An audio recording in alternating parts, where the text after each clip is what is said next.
para todo mundo. Iniciamos em nome do Pai, do Filho e do Espírito Santo. Amém.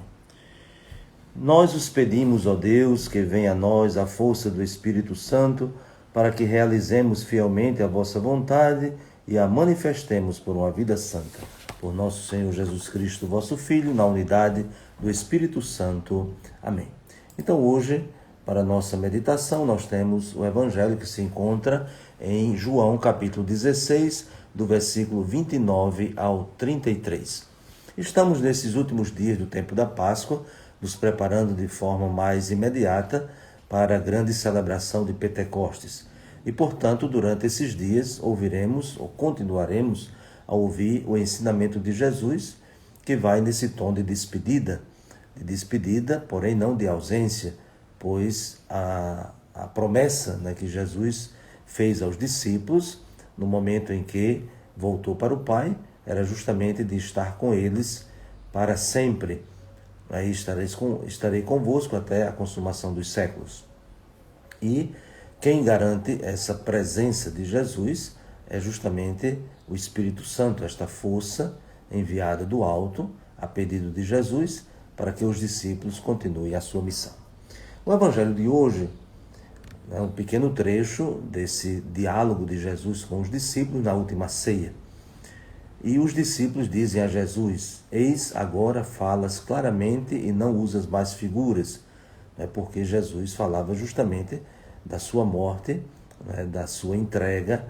Não há maior prova de amor do que dar a vida pelo amigo, e todos aqueles episódios que São João relata nesse bloco que vai do capítulo 13 até o capítulo 17. Aqui o contexto é justamente a última ceia. Aqui os discípulos dizem coisas muito interessantes quando eles afirmam que Jesus veio da parte de Deus. Por isto cremos que vieste da parte de Deus. Foi uma afirmação que nós já encontramos no início do Evangelho, no capítulo 3 da conversa de Jesus com Nicodemos. Nicodemos inicia a sua conversa com Jesus, chamando Jesus de mestre e fazendo justamente esta declaração: sabemos que vieste da parte de Deus, porque ninguém pode fazer o que fazes se não for da parte de Deus. Então aqui os discípulos também fazem essa afirmação. Isso aqui tem um significado determinante, porque os discípulos já começam a reconhecer de uma forma mais profunda a identidade de Jesus. Jesus já disse várias vezes no Evangelho de João: aquele que me enviou, e portanto ele é o enviado do Pai. E os discípulos, muitas vezes diante das dificuldades e da descrença de multidões, de grupos, também entravam em certa crise, se perguntando de fato quem era Jesus. Um grande profeta, um grande sábio, um homem bom e assim por diante. Mas Jesus é mais do que isso. Jesus é o enviado de Deus, não como outros que foram também enviados, mas Jesus é o Filho de Deus. E por isso esta afirmação dos discípulos, ela ganha um realce muito grande nesse contexto. Aí Jesus provoca: credes agora? Como se até então eles estivessem numa dúvida muito grande. No capítulo 14, 2 capítulos anteriores, Jesus dizia: não se perturbe o vosso coração, credes em Deus, credes também em mim. E portanto agora Jesus faz essa provocação com esta pergunta: credes agora? Depois Jesus, retomando a palavra, ele vai falar da hora. Eis que vem a hora, e já chegou. Então a hora de Jesus, que como tema nós já encontramos no capítulo 2 do Evangelho de São João, nas bodas de Caná. Então a mãe de Jesus chega para ele e diz: eles não têm mais vinho? E Jesus responde: que queres de mim, mulher? A minha hora não chegou. E portanto esse tema da hora está presente em todo o Evangelho de João. No primeiro momento como anúncio, vai chegar a hora, e no momento em que esta hora já está se realizando. E qual é esta hora de Jesus? A hora de Jesus é justamente a sua morte, a manifestação da sua glória. E Jesus agora vai dizer que os discípulos vão se dispersar. Então, cada um para o seu lado, e me deixareis só. Então, vejam que o contexto parece um clima muito positivo em relação à reação dos discípulos.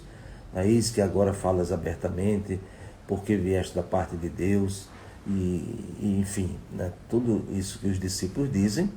Então, poderíamos dizer, é algo que deixa uma sensação positiva de discípulos, verdadeiros, de fiéis a Jesus. Mas Jesus agora vai fazer o anúncio, que vai chegar a hora em que vos dispersareis. Mas Jesus, mesmo diante dessa dispersão dos discípulos, ele afirma: mas eu não estou só, o Pai está comigo.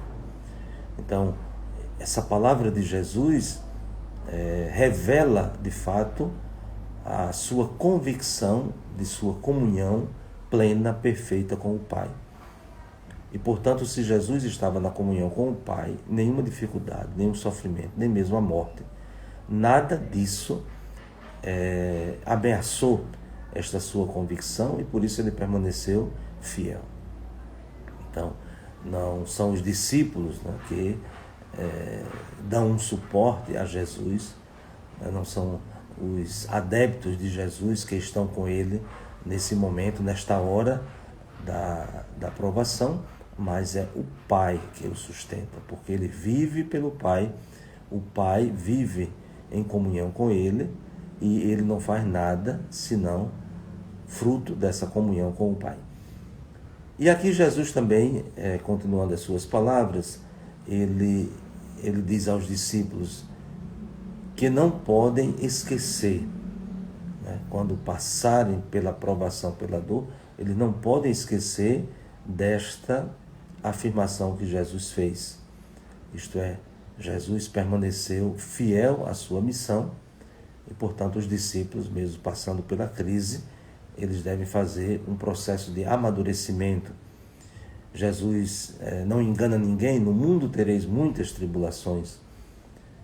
Nós vemos também muitas partes do Evangelho Jesus fazer essas afirmações, sobretudo quando fala o tema da cruz: quem quiser me seguir, renuncie a si mesmo, tome a sua cruz e me siga. Enfim, são tantas circunstâncias, até mesmo aquelas circunstâncias que eram favoráveis a Jesus.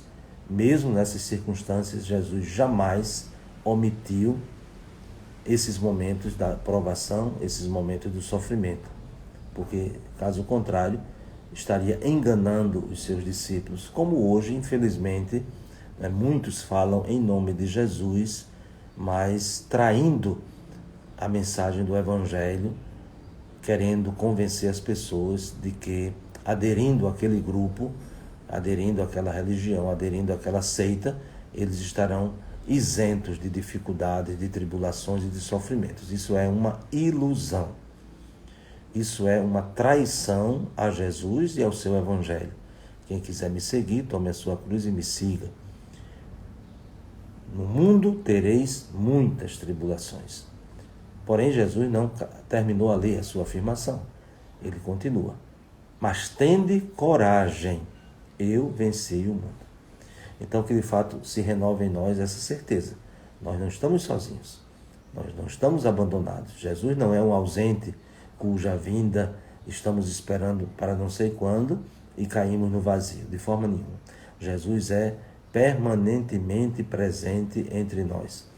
E, portanto, que ouçamos não apenas com os nossos ouvidos essa proclamação: tende coragem, eu venci o mundo, mas acolhamos também no coração, para assim podermos ter a força de superar também dificuldades, sofrimentos, tristeza e até a morte.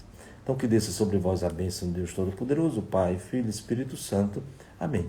Um bom dia para todos e até amanhã, se Deus quiser.